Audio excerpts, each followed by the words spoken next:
morning. I don't know what day it is. I think it's day 7, right? Today is Sunday and we plan on avoiding the parks on the weekends just because of the sheer number of people that go there. Dale and I are heading towards St Augustine today, which is something a little bit different. It's 112 miles away from International Drive if anyone's interested, which is about an hour and 50 minutes. We're going to first go to the fort, I think it's Castillo fort or something like that, which is the oldest fort in America, 450 years old. And then we might have a little look at a boat ride or a little walk around one of the parks or something, but we'll see where the day takes us. There's no set solid plans and we'll just go from there.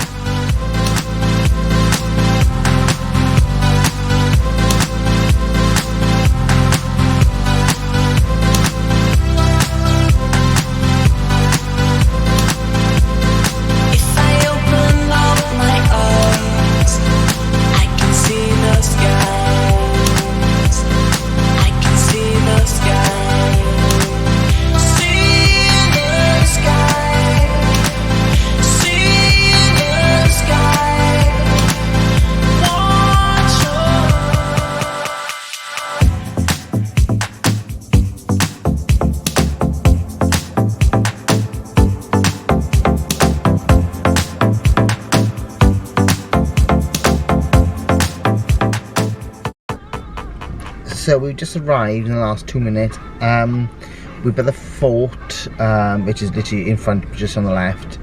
Adam's just gone to pay for the parking, the meters. Yeah, it was pretty straight roads down here, pretty easy drive. It can be a bit boring, to be honest with you, but what really gets me is the amount of people on their phones. It's ridiculous. And not only that, people will not move out of their lane for you. Just driving on the road, there's like a slow truck or car, so you indicate out, and the people in the lane next to them could be clear, but they just will not move. They'll just stick in that lane, and then you look at them, they're not even constantly on the road, it's just on their phones. I don't turn this into a whinge fest, but it's annoying. It's like in the UK, we all, you know, if somebody indicates to come out, you'll move over. You know, or if you can, that is. And over here, they just won't. They will literally will not move. They're in their lane, and that's it. And the amount of people that are on, literally, I was driving down the motorway, the expressway, and there was people just driving at like 70, 80 miles an hour, and text. You can literally see them texting on their phone. It's ridiculous. It is. So, and it's like, oh, I don't know. Anyway. We're here to have a good day, so I'll show you a bit of the fort over there in the corner. There we go, see a bit of the fort. So we're gonna, Adam's over there at the parking meter, pay for parking, and I'm a bit hungry, so maybe go and have a look for something to eat. We are here at Castillo di San Marcos. Castillo de Marcos.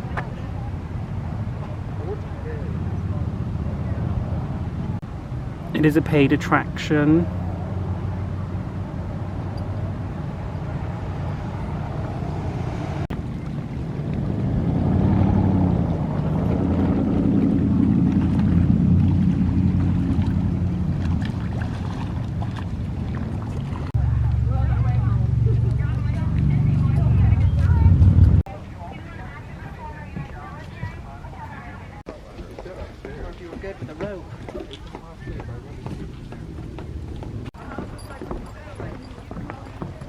We've been advised to first go upstairs because they're doing a weapons demonstration, so we're going to see what that's all about.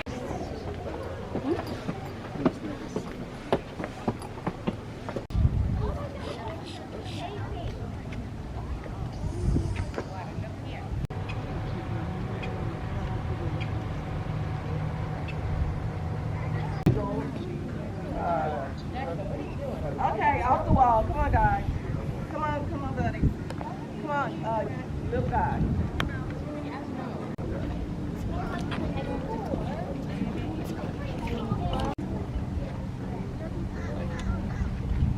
Husky admiring demonstration of our smoothbore flintlock muskets. Before we get things started, a couple of quick safety notes to go over there. On the first 3 rows right here in the front, My recommendation, go directly off the map. You would find all sorts of grooves on the inside of it. Those grooves are known as lifelink. Their job is to spin the bullet projectile, making it go further, faster, and more accurately. In the 18th century, we don't have those grooves. They're very expensive, they make a weapon weigh a lot more. So we go without. And as a result, we have what is known as a smooth bore weapon, a weapon lacking those rifling grooves on the inside of the barrel. Now, the flintlock, that refers to the firing mechanism of a weapon. This is essentially Stone Age technology. You have a piece of flint. Derecha, media, Welta.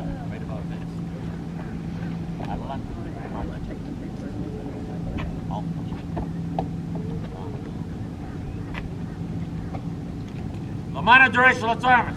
That's right hand to the weapon. Return las armas. Bring it to the ready.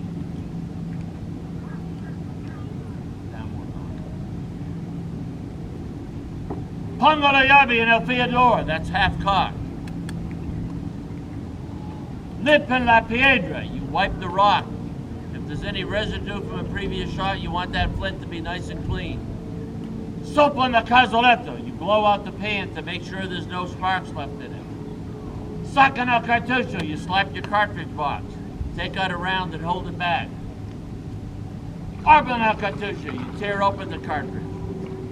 Soldiers had to have 4 teeth, 2 at the top, 2 at the bottom in the same plane, so they could tear it open. If they didn't have 4 teeth and they weren't able to tear it, say they had no teeth at all, they could fire a cannon with no teeth. Saving, you put a little bit of powder in the powder priming pan. Cierra la cazoleta, you close the pan.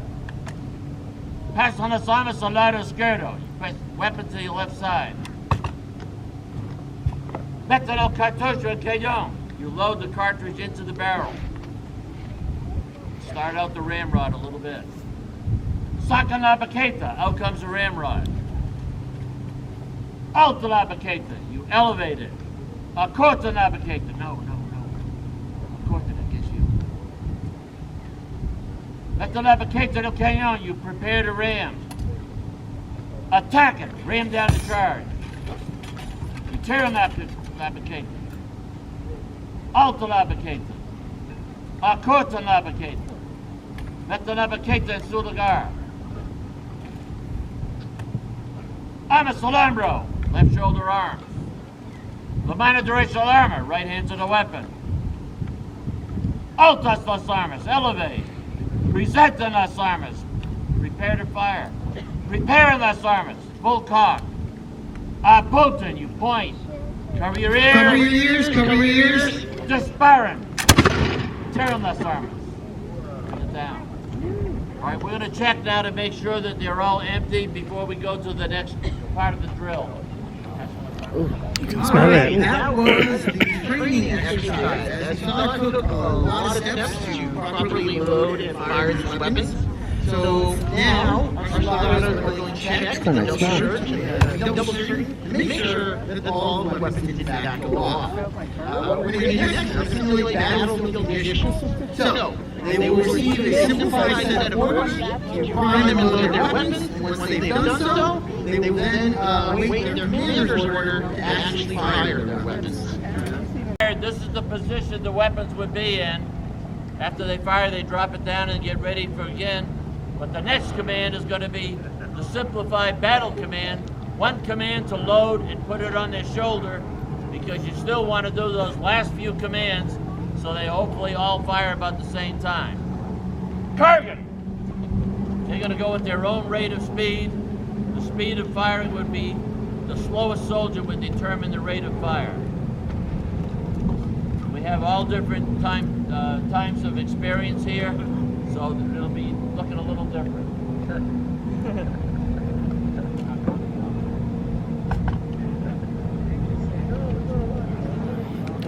Did the short one do anything?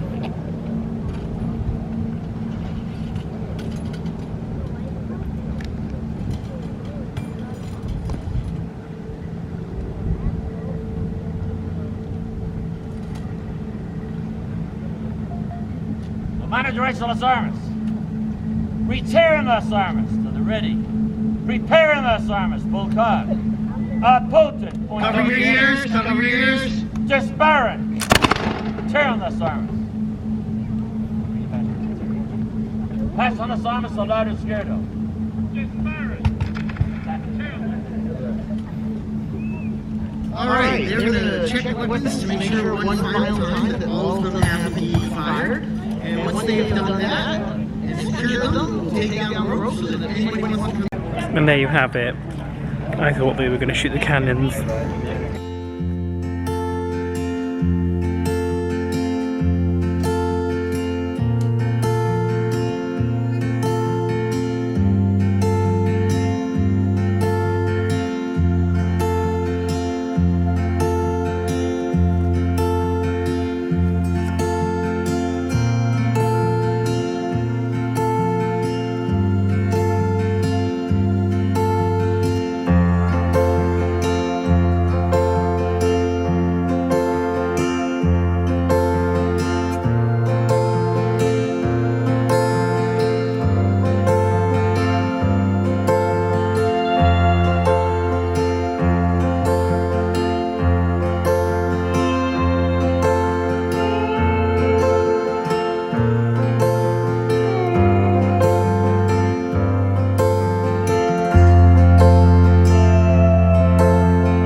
There are so many fish in this water.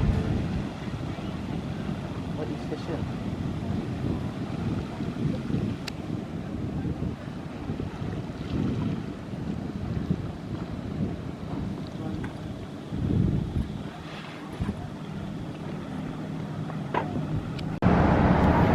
So these stones here are the remnants of a building constructed in the first Spanish period in 1513. So that's why they're quite old. But if you have a look, they've got like all shells in them, which is the same stuff that the fort was built with. So I don't know if I've said it, but it's supposed to be the oldest town in America, St Augustine. You can see some of the buildings here do look a bit old. But also right here we've got some of the oldest sandals I've ever fucking seen in my life. I think they were there when the fort was built.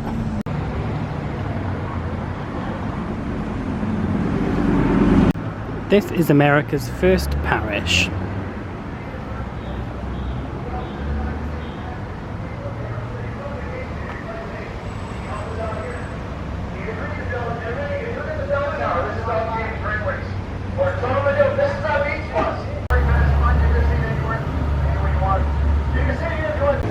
It smells divine here. Nobody got loads of bags of sweets in there, like rocks and So they just said that we can try one piece for free. There's so many different choices here. I got a jumbo caramel pecan patty. I had pecan turtle. There's an awful lot of homeless people just like lying in the street. I just seen one who must have been like in his 60s. And he had a knit comb and he was just flicking knits on the table, like on the street. Such a shame. We were just looking where to go next and this tiny little crab appeared. Move your foot tail towards it.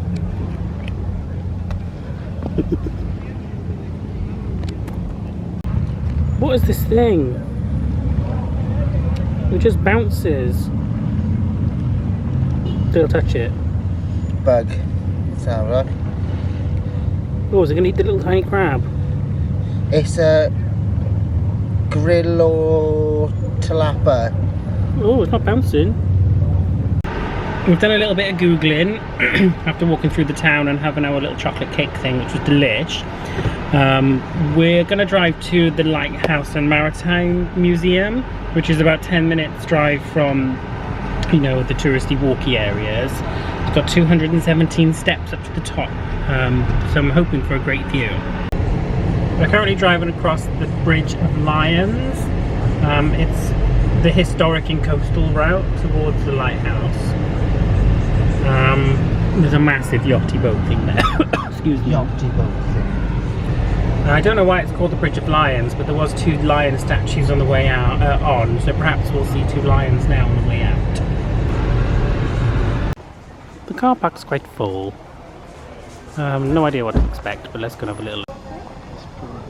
The little Spanish girl just sees the American beauty fruits.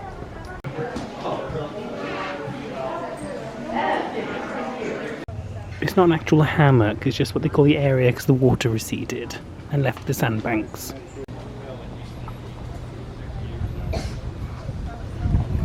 So we will be going up there shortly. You seen it?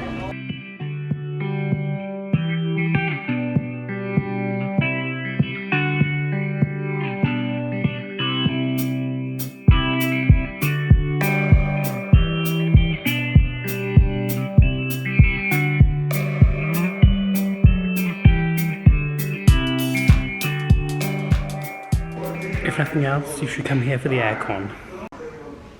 Here's where I live.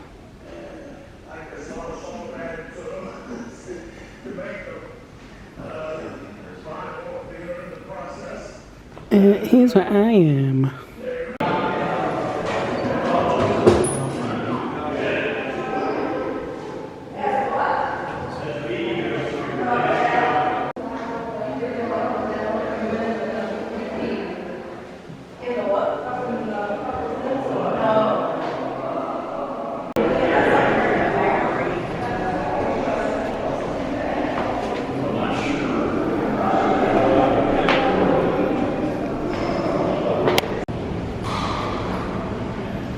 It's one small step for man,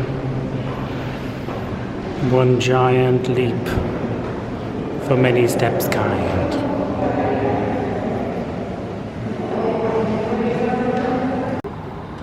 Oh my goodness, we made it. That was exhausting.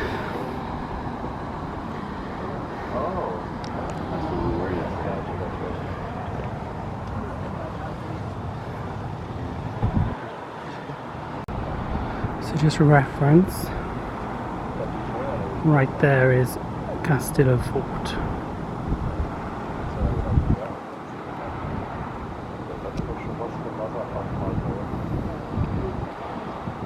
And there is the Lying Bridge. Let's hope there's no snakes in this little walk that we're doing currently. Exercising in the Floridian heat is something else. Very sweaty. We absolutely loved it here though. It's so peaceful. Definitely would recommend. Guys, so yes, it's very hot up here. This heat doesn't do any good for the likes of me, is a bit on the chubby side. Very nice, it has been very peaceful, so that is one good thing. I think it was $15 per person to come in.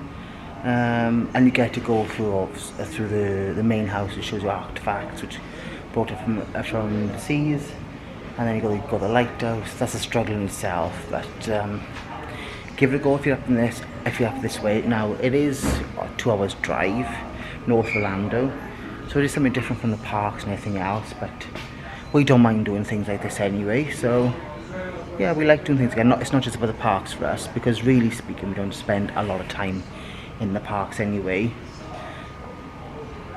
Kind of. I mean, out of the 2 weeks being here, we maybe spend 5, 6, 7 days maximum in all the parks put together. So yeah, come here if you want to come here. Something a bit different. This will be good, definitely. These are made from ocean trash. So guys, I just wanted to show you how tiny the cars are here in America. I mean, this is actually a toy car, but Dale's very small, so he looks quite massive next to it. Hi, it's me again, Adam. It's Adam. So we're just leaving the lighthouse and we're gonna head to Sonny's barbecue. BBQ. Dale fancies something deep fried and covered in chocolate. I mean barbecue. So I've just googled barbecue places in St Augustine and some YouTube video came up which looked decent. Turn left. So we're gonna have a little look. So the first thing we notice is the car park is jamming. It's so full in here. Parking takeouts. Which might mean we're in for some good barbecuing food. It does smell divine, I have to say. But it's very busy. They're literally selling everything, including the tables. So here's the Sonny's menu. Smoked wings, loaded tarts.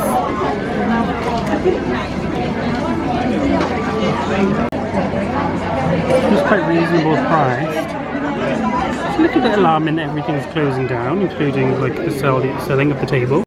Here we have the Sonny sampler. I've already tasted the barbecue beans, are amazing. They'll have the same, but he went for fries.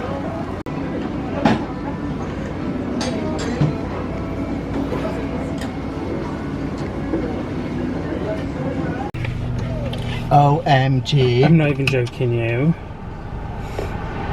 I think they must do the best ribs in the entire world. In the entire world. And the best barbecue beans. Like, they were just delicious. The brisket just fell apart. The ribs were so succulent, meaty, juicy. Succulent. The chicken I only managed a little bit of, but you know, chicken's chicken. And the pulled pork was quite nice too. But for me, if I ever go, when I come back here in the future, I'll be ordering ribs and barbecue beans. Ribs and barbecue and coleslaw. The ribs were absolutely delicious. They literally just, the brisket was nice, that just fell apart. And the pulled pork was delicious. So we asked them about closing down, and apparently the rates for this area is so high, and it needs remodeled because it has been remodeled since the 1970s. And Dale and I were saying that it felt very much authentic in there, like Southern America. We felt like we were under the dome or something, that TV show. But yeah, so they're not closing down, they're just relocating. But yeah, come to Sonny's barbecue, have the barbecue ribs and the barbecue beans. Definitely. Oh, and on a side note, we think the car park was full because there was loads of people coming here after church.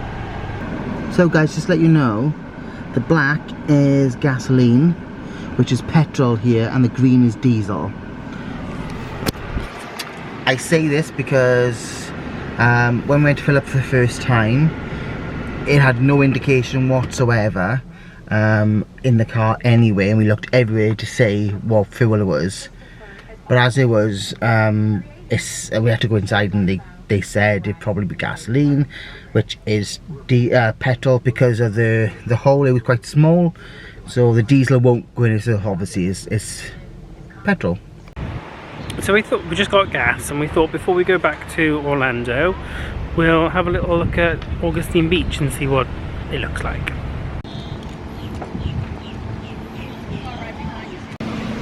So guys, we're just going through the VIP door because it costs $2 to sightsee across the pier.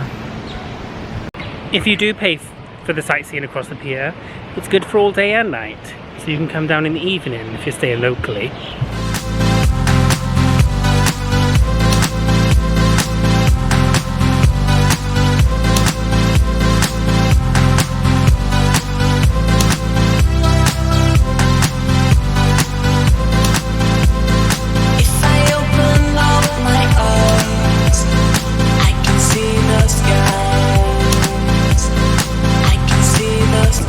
If you want to fish off this pier, you've got to bring your own stuff, and it's $6.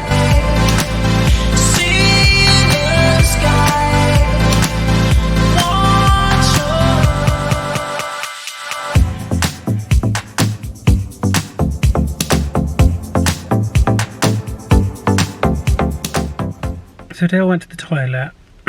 I asked for the key so I could go and wait in the car, but I don't know how to turn it off. on. I can't turn the aircon on. I don't know how it works. I know I'm just melting. I don't know how hot it is, but on a scale of cold to hot, it's hot. Very hot. So we're back in the hotel room now after a lovely day. Plan for tomorrow is probably going to be SeaWorld. Haven't quite decided yet, but gonna sign off for today and see what tomorrow brings.